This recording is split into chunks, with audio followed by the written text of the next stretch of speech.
Metroid Prime is easily one of the best and most unique first-person shooters that can be played today. I'll be presenting a ranked list of this game's 13 bosses, as listed in the Metroid Wiki. A couple of necessary disclaimers. Please note that my list might not agree with yours. That's not a bad thing, it just means that we have something fun to talk about. And also, please note that we will necessarily be covering all the bosses in the game, so if you haven't played it yet and don't want spoilers, this might not be the best video for you. With that out of the way, let's get started. The Plated Beetle is my least favorite boss in the game.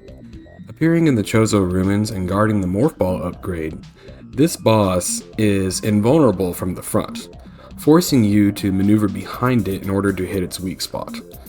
The problem with this boss is that even though you know its weak spot, there's no convenient way to exploit it.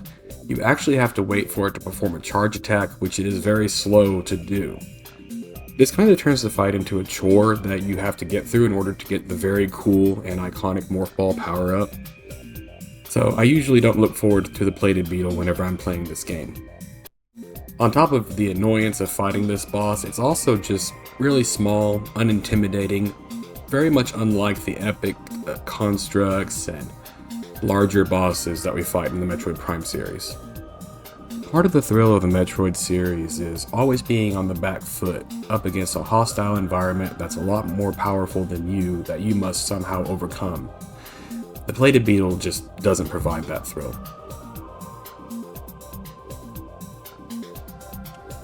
This might be the most meh boss in the game. The Incinerator Drone is found in the Burn Dome in the Chozo ruins and guards the Morph Ball bomb upgrade. The boss is accompanied by a retinue of barbed war wasps, which are a variant of the wasp enemies that can actually shoot their stingers at you.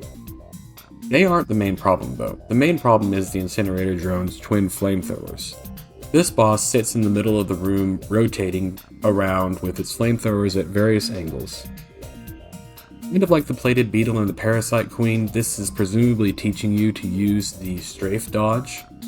But, like we said with the Plated Beetle, the Parasite Queen is already an excellent boss that teaches us how to do that very well in a very fun and engaging way.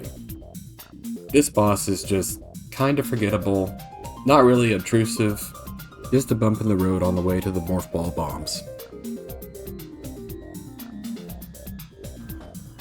I rather like the adult Sheegoth on paper. This is an apex predator of the Phendrana Drifts region. It has a very large mouth full of intimidating teeth, and the ability to absorb your beam shots to power its own attacks. However, that does kind of provide a problem for the boss, as this boss just becomes quite frustrating to fight. On top of being an incredible damage sponge, you have very limited windows in which to do damage to this boss. The good thing is, you can at least trigger these windows by feeding it energy with your beam and forcing it to use its attack. Later in the game, this boss shows up as a standard enemy in Phendrana Drifts. If you come back and fight it using the flamethrower upgrade, you can absolutely trivialize the encounter. I really like how this shows how Samus's power progresses over the course of the game. I actually really like the Hive Totem. This Chozo's construct guards the missile launcher, and it has an army of ram war wasps that it deploys to attack you. It's not a very difficult fight, but that makes sense as this is the first boss you will encounter following the tutorial after Samus loses all of her powers. The ram war wasps will spin around you in a circle very quickly, only pausing whenever they're about to attack. With this attack pattern, the Hive Totem and the Ram War Wasps teach you to deal with large groups of enemies and pay attention to your radar. It's an early boss and plays its role well, readying the player for further challenges in the game. Phazon Elite is a mini-boss found in the Phazon Mines, guarding the Artifact of Warrior. You have to drop a power bomb in order to break its tank to start the fight.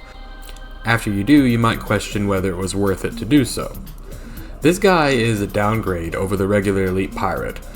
He's missing the grenade launcher and doesn't really have anything to make up for it with. He's more blue, he might be more radioactive, but he's not more interesting, that's for sure. The Cloaked Drone is a boss that honestly confuses me. It can be found in the Phazon mines just before acquiring the power bombs. It's very much like the regular drone enemies, except that it cannot be locked on with by any of Samus's visors. This also makes it unique among the bosses, as it does not have a logbook entry. After all, the scan visor can't log onto it. This boss is strange because it asks the player to fight without the lock-on system, and no other enemy in the game asks you to do that. The only possible repeat of this I can think of would be the wave phase of Metroid Prime that can disrupt your visor and break your target lock. Its unique mechanics make it a challenging fight, but if you're observant before triggering the fight, this can happen. Right there. Look at it. It's an invisible pirate drone. It's cloaked.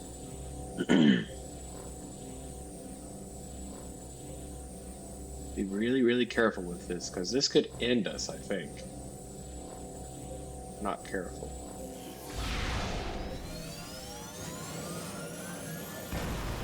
Nice.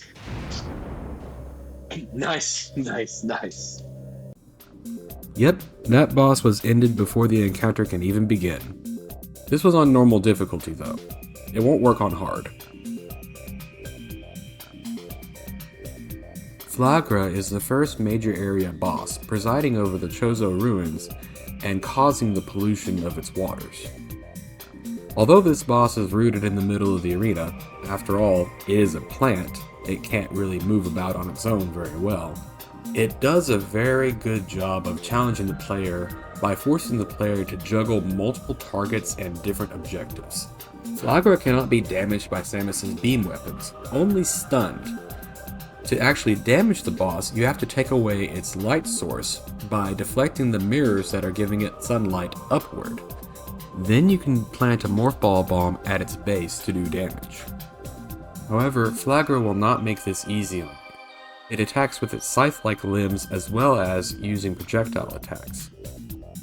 As the fight progresses, more mirrors come into play, meaning that Samus has more targets to deal with while under attack from Flagra. And Flagra is not stupid, it will reset mirrors if given the opportunity. Stunning it to provide enough time to take out all the mirrors becomes very important. It's a solid challenge and a major milestone in the game.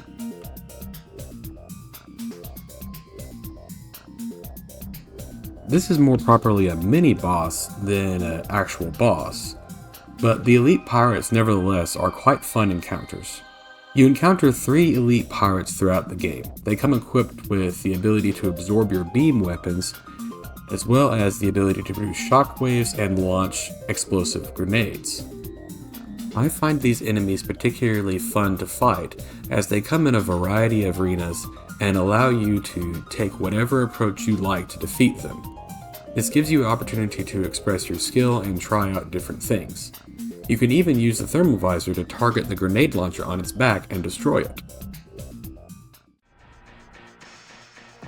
If we were ranking the bosses on pure coolness, Meta Ridley would sit at the top of the pile, for sure. He's a cybernetic pterodactyl. Name something cooler than that. However, his boss fight adds a fair bit of tedium that is unwelcome. During part of Meta Ridley's boss fight, he'll spend a lot of time flying far away from the player and be unavailable to be reached by any of your attacks. This forces you to wait around and kind of twiddle your thumbs as you wait for Meta Ridley to actually show up to the fight that he started. Also, that last fifth of Meta Ridley's health bar is built different. This guy is an unreasonable damage sponge in his second phase that doesn't match the damage you're doing in the first phase. I'm not sure why that is. He's a classic villain, provides a very fun fight, and is a really good challenge to have right before the final boss. If only he just wasn't so tedious to fight during his first phase. Metroid Prime's tutorial boss is one of the best bosses in the game.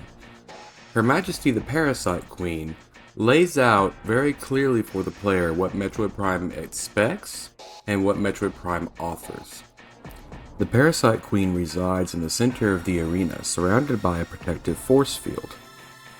In order to do damage, the player has to lock onto the Parasite Queen and strafe around to an opening in the force field, highlighting the core aspects of Metroid Prime's gunplay. Additionally, scanning the Parasite Queen will allow you to target the vulnerable spot in her mouth. Metroid Prime is unique among first-person shooters in how it presents information to the player, through the scan visor. So the Parasite Queen does a very good job teaching the player early on that the scan visor is a necessity when dealing with bosses and gathering information about the world. And the Parasite Queen does all of this heavy lifting while maintaining an intimidating presence and a fun and engaging fight. There is no downtime during the Parasite Queen's boss fight. There is no mandatory waiting around, like the Plated Beetle, the Incinerator Drone, or even Meta Ridley. She's one of the best tutorial bosses of all time and accomplishes this while respecting the player's time and agency. Thardus is encountered toward the middle of the game as the major area boss of Phendrana Drifts. This large rock monster presents a substantial challenge to the player with its hard-hitting attacks and multiple weak spots that need to be taken out in order to achieve victory. Thardus expands on Metroid Prime's core mechanic of altering how information is presented to the player through the visor system. Thardus has multiple weak points that must be destroyed in sequence in order to achieve victory. However, which weak point is next is only made apparent to the player through the use of the thermal visor. In this way, Thardus' fight becomes a balance of investigating the boss for different kinds of information that you need at different times, making for one of the best uses of the visor system in the game. Metroid Prime is so close to being the perfect boss. With its rotating invulnerability and attacks, it provides a variety of challenges to the player, constantly challenging Samus to do the most damage as possible in the shortest amount of time using each beam weapon. It's an excellent capstone to the game, or at least it would be if not for the second phase. In the second phase, you have to wait around while the boss attacks you until a pool of Phazon spawns that will allow you to use the hyper mode.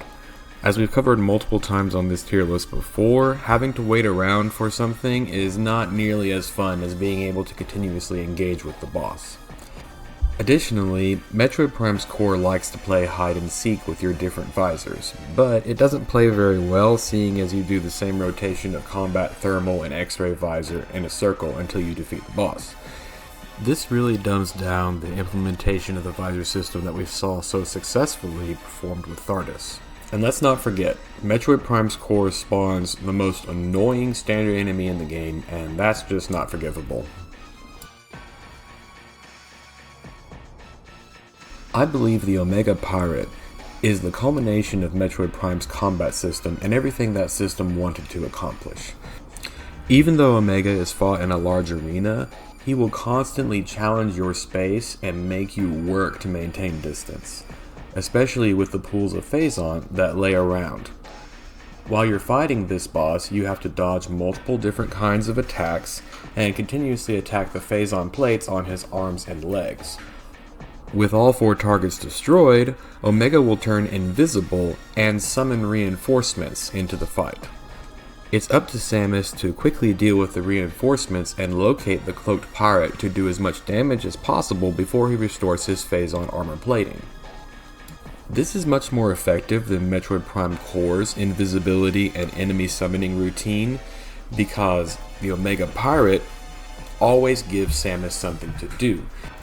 The time that Omega Pirate is invisible is the only time that he's able to be damaged.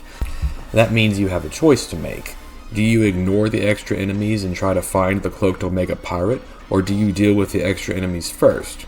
It all depends on what you're comfortable with. If you're confident on being able to avoid too much damage from the extra enemies, you're rewarded by getting much more damage in on the Omega Pirate. Or if you think you have enough DPS to deal with the extra enemies and still do a decent amount of damage to Omega Pirate, you can take that path instead. It's complete freedom of choice for the player. unlike in Metroid Prime's core, where you just have to wait until another pool of Phazon shows up. Additionally, this guy does not summon Vision Metroids. And that's my list. And this is one of the first times I've tried making this kind of content. So, if you think this is something I should keep doing, or if you have any suggestions for how I might improve, I do hope you'll let me know. Or, if you disagree with my list, then we might have something fun to talk about, and I hope you'll let me know that as well. Thank you so much for watching.